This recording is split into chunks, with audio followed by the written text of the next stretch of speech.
Então o cara acaba se identificando com o não quero ter uma crise. E isso vira a síndrome, esse é o lance. Sim, ele tá sempre pensando, se eu for lá em tal lugar... Cara, quando eu tive a minha primeira crise, eu fiquei tão frágil mentalmente, que levantar da cama pra abrir a geladeira e pegar água, eu ficava assim, qual será o próximo gatilho? Porque o primeiro gatilho foi nada, eu tava deitado vendo o celular, antes de dormir. O próximo gatilho pode ser tão simples quanto abrir a porta da geladeira. E eu ficava assim, se eu levantar... Ah, com medo de ter. E abrir a porta da geladeira vai ser o gatilho pra eu ter uma outra crise.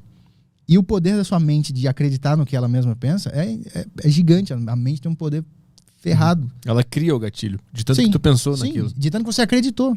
Aí você a geladeira era o gatilho. Você vai, abre a porta da geladeira e fala, ai meu Deus. Só que se você falar assim, cara, eu não vou ter porque abrir a geladeira é um negócio estúpido. É abrir a geladeira. Você vai lá e levanta com coragem. E se eu tiver que ter, eu vou ter.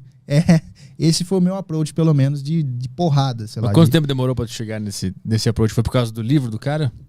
Foi por causa do livro, cara. Durante mais de um ano, eu fiquei esse cagão, tomando remédio. Eu não tô dizendo que é errado tomar remédio. O remédio serve justamente para quando você tá naquela situação mais do fundo do poço e não consegue se erguer sozinho. O remédio te dá essa mão e te deixa em pé. Mas daí você tem que começar a fazer as coisas, começar a se alimentar bem, parar de beber se você bebe, parar de fumar se você fuma, parar de usar drogas, se você... qualquer coisa que mexe com a serotonina, com a dopamina, fazer exercício, se alimentar bem, entender por que você está tendo essas coisas, buscar essas coisas. O remédio serve para te deixar de pé para buscar essas coisas. O problema, na minha opinião, na minha visão de leigo, é quando você pega o remédio e aquilo vira o seu, sabe o bebezinho, a criancinha que tem uma manta, que toda vez que ela tá mal, a mãe dá a manta, ela vai fazer assim e fica... A chupetinha. A chupeta. Né? É o seu confortozinho. Você não, aí, tem gente que tem síndrome de pânico há 30 anos, toma remédio há 30 anos, e se o cara, chegou no limite máximo de dosagem do remédio, agora tem que diminuir, talvez mudar para outro, aí quando faz isso, aí o cara tem as crises de novo, e é a mesma coisa, os mesmos sentimentos batendo na porta. Posso entrar agora? Não. Aí ele, tá bom, eu volto depois, então. Eu volto pior depois. Então tu decidiu parar de tomar remédio pra ter a síndrome de uma vez por todas. O máximo que tu pudesse ter dela. E tu teve? Tive. Como é que foi? Na verdade eu parei, eu tava meio desesperado, assim, de cara, minha vida acabou. Eu nunca mais vou conseguir fazer nada. Eu nunca mais vou conseguir sair de casa. Eu tinha fobia, eu comecei a ter agora fobia na academia, por exemplo. E a minha madrasta é psiquiatra. E ela, eu dei muita sorte de ter um psiquiatra perto que já entendia um pouco de pânico e falou o seguinte: a academia é só a academia. Ela me falou o óbvio, mas quando você tá nesse estado, você não enxerga o óbvio. Você acha que a academia é um lugar cheio de monstros, sei lá, que você vai ter um problema. E ela foi bem enfática, falou assim: a academia é só a academia. O que você acha que vai acontecer lá é a sua mente que tá criando para te defender. Ela acha que tá te defendendo. Na verdade, ela está te privando de viver. Então, se você acreditar de fato que eu vou deixar de ir treinar hoje, no dia seguinte da minha primeira crise, minha mãe falou que eu estava tipo um fantasma. Que eu estava com o olho assim, e tudo eu estava, nossa, eu não tô mal e não sei o quê. Eu fiquei com essa ressaca da primeira crise uma semana ainda. E no dia seguinte, eu já não queria ir na academia mais. Falei, não vou, eu vou ter uma crise lá. E se eu tiver uma crise lá, eu tô ferrado, o que vai acontecer comigo? O cara começa a ter medo de ter a crise em locais públicos, então eu não vou nesse lugar. E aí ela falou assim, cara, se você não for hoje,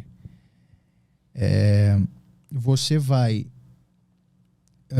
sedimentar na sua mente, você vai dar uma confirmação que a sua mente está querendo de que a academia é um lugar perigoso que vai te gerar uma crise.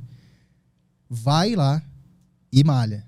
Vai lá e malha. Mesmo com náusea, mesmo sentindo que vai desmaiar, que vai perder a consciência, mesmo sentindo... Enfrenta isso tudo. Suas pernas estão se mexendo ainda. Então vai, anda e vai até a academia e malha.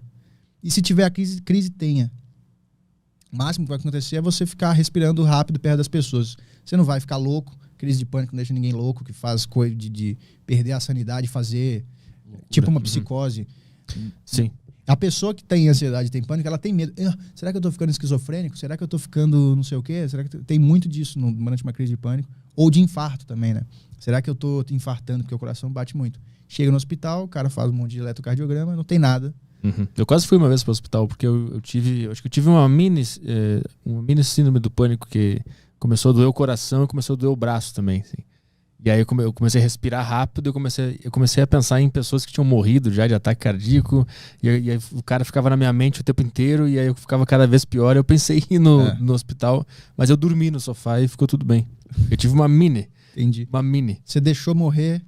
Eu vou eu dormir no meu sofá e se eu acordar, beleza. Isso, foi isso que aí eu você fiz. acordou bem. Aí eu subi pro quarto e dormi, e no outro dia acordei e tava bem. Entendi. Mas foi no dia que eu tinha bebido uma taça de vinho. Engraçado. Que eu não costumo beber, aí quando eu bebi dessa vez eu tive essa merda. Parece que... Não sei se existem. Aí eu não sei, tenho uma opinião médica. Se tem pessoas que têm mais sensibilidade a coisas que alteram a serotonina. Então tem gente que vai beber e não vai dar nada. Tem gente que esse eixo é mais frágil, talvez. Eu acho que eu perguntei para um médico que vem aqui, ele falou exatamente isso, que depende da pessoa. Algumas pessoas vão ativar esse negócio com álcool e outras não vão ativar. Então, a parte do infarto tem como você ir lá no hospital e ver que não tem nada de errado com o seu coração. Mas a parte mental de, eu tô ficando louco, não tem como ver. Então, tipo assim, você tem um problema de coração porque durante uma crise o seu coração ficou doendo e dando pontada? Você necessariamente tem um problema de coração? Ou ele foi induzido pela minha mente, né? Quando você tem uma crise de pânico e vomita e sente dor no estômago, você tem um problema no estômago? Você tem o seu estômago está defeituoso? Ou a cabeça que não está fazendo ele sentir isso? Você tem diarreia, você tem pontada no intestino, você fica tendo diarreia um tempão. Antes de ter a crise, você começa a ter diarreia já, você começa a sentir que tem alguma coisa errada. Você faz o exame e vê que não tem nada de errado com o seu intestino. Com o seu cérebro não dá para fazer isso, porque é uma doença psicológica. Não é, por exemplo, um Alzheimer, que é uma doença que está no cérebro. Você pode fazer... Preto, né, o cérebro. Você consegue fazer um exame e ver que tem uma coisa fisicamente errada com o seu cérebro. Numa doença psicológica não tem. Seu cérebro está normal. É uma doença do pensamento. Por isso que antigamente achavam que as pessoas deprimidas eram loucas, porque quando elas morriam, um cara contou isso aqui no Deriva, elas morriam, aí abriam o cérebro da pessoa e estava normal. Não tinha nada de errado. Ao contrário do Alzheimer, que estava tudo escuro, assim. Aí eles tratavam as pessoas que tinham depressão como doidas e internavam as pessoas. Sim. Então, em vez de concluir que se eu tive, durante uma crise, uma baixa de serotonina no meu cérebro e fiquei muito mal, isso também provavelmente, essa é o que diz lá no livro, né? Provavelmente isso também é um sinal de que não tem nada errado com o meu cérebro. Foi um problema momentâneo. Assim como o problema momentâneo de coração, que eu senti dor no estômago, senti dor no intestino, senti suor, eu não tenho nenhum problema de sudorese, senti minhas pernas dormentes, eu não tenho problema de trombose, de circulação. Mas são coisas físicas que dá para provar que você não tem problema. Mas dá por indução, dá para você falar. Então, provavelmente, essa baixa de serotonina não é porque o meu cérebro não produz serotonina direito. Como tem essa crença, né? O cérebro que não produz serotonina tem que tomar remédio. Não. É mais provável que seja uma coisa momentânea, assim como todas as outras coisas momentâneas do seu corpo. Só que aqui não dá para medir com o exame. Então, fica essa crença de, você produz pouca serotonina. Toma isso aí. Mas o que é, então? Aí entra a espiritualidade? Aí depende do approach do cara, não necessariamente. O teu? O meu é baseado no livro que eu li, que me salvou dessa loucura, desse monstro. É que ele fala sobre espiritualidade, né? Bastante. Fala sobre Jesus. E fala sobre Deus também. Mas não de uma forma como Deus, como uma coisa externa, que, Deus, me salva disso. É como se a consciência humana fosse Jesus, só que você está muito distante dela, dessa essência real que é você, e você está muito preso no cérebro, na sua mente cerebral, física, dos pensamentos, e pouco na sua essência. Daí já vira um papo meio místico, né? Que daí já foge da ciência. Então tem um papo do coração, de Jesus e do capeta, as duas coisas estão dentro de você e você tá dando mais ouvido para um do que para outro. Não é uma coisa externa. O capeta tá lá embaixo no inferno e Deus tá lá no céu e eu vou rezar para Deus aqui. Não, são tudo...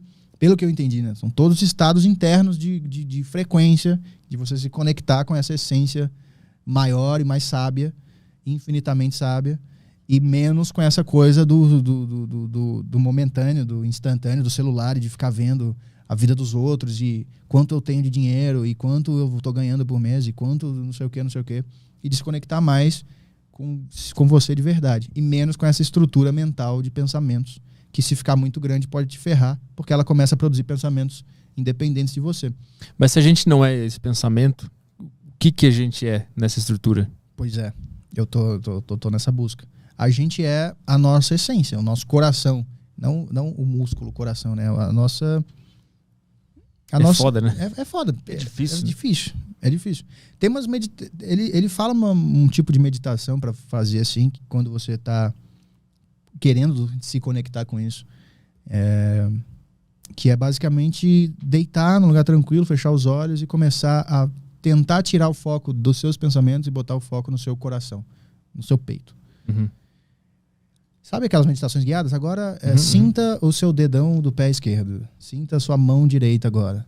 E sinta o seu joelho. Você vai sentindo. É para botar o foco no coração e deixar. Deixar a mente... É muito difícil fazer isso. Quando você começa a tentar fazer isso, é aí que a sua mente acorda e começa... Será que eu tô com fome agora? Começa a pensar nos negócios bizarros. Assim.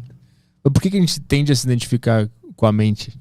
Porque a gente, a vida inteira, dá muita voz e muita força para essa estrutura mental, essa forma mental de pensamentos, e ela uma hora se alimenta o suficiente para ficar maior do que a sua consciência mesmo, de você. Uhum. Então essa estrutura, quando fica maior do que a sua própria consciência, a sua essência, ela começa a jogar pensamentos intrusivos, obsessivos, começa a gerar crises. Por isso que quando o cara tem uma crise, que é o quê? É o despertar desse coração, dessa essência, e é o seu corpo tentando matar essa estrutura. Uma batalha entre alma e mente, então? Talvez. Imagina que essa estrutura mental é um negócio muito grande, de, sei lá, 100 andares, só que é todo mal feito, tipo de andaime, assim, de madeira, um em cima do outro, assim, meio torto, aí coloca um meio assim, e vai essa estrutura monstruosa de pensamentos te controlando. E você passa depois de um certo tempo que aquilo tá grande o suficiente, você começa a acreditar que você é aquilo. Então, quando você tem uma crise e esses andames começam a desmoronar e cair, você pensa, eu tô ficando louco. Porque essa estrutura de pensamentos começa a sair de controle. E ela começa a morrer. Então você pensa, eu tô morrendo. Por isso que tanta gente que tem crise de pânico acha que ele tá morrendo. Mas não. É essa estrutura artificial, falsária, falsa, farsante, que tá morrendo, e ela precisa morrer para você de verdade nascer. Uma pessoa criativa, uma pessoa produtiva, uma pessoa inteligente, consciente, que não tá só reagindo ao mundo como um rato, que tá realmente vivo e pensando e consciente das coisas, entendeu? Por esse processo que eu tô passando, que é muito difícil, mas que é muito recompensador. Mas aí hoje tu tem síndrome do pânico, às vezes, e tu permite ela... Eu não tenho mais a síndrome, mas ocasionalmente eu tenho uma crise ainda.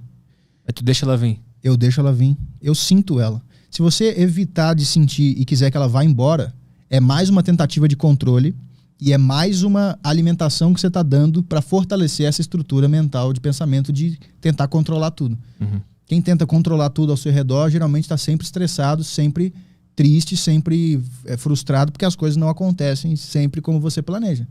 Aí tu não deixa ela vir, aí depois ela volta, ela e mais uma, que seria a próxima. Vem Exato. 2 pesos. Aí tu ignora mais estruturada. Aí vem 3, aí vem 4, vem 5. E com mais crença sua de que ela tem o poder de te fazer mal.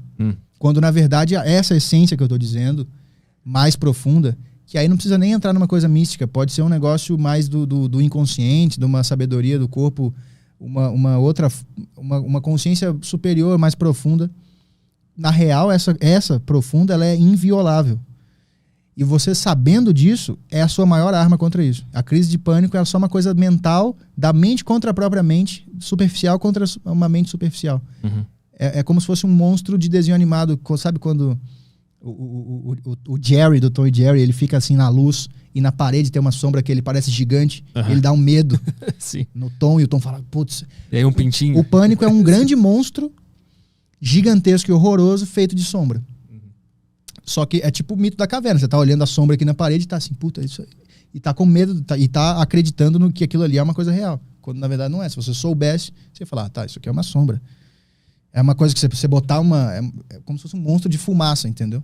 Se você pegar uma lâmpada, uma lanterna e botar nele, ele se desfaz. Ele é mais medroso que você.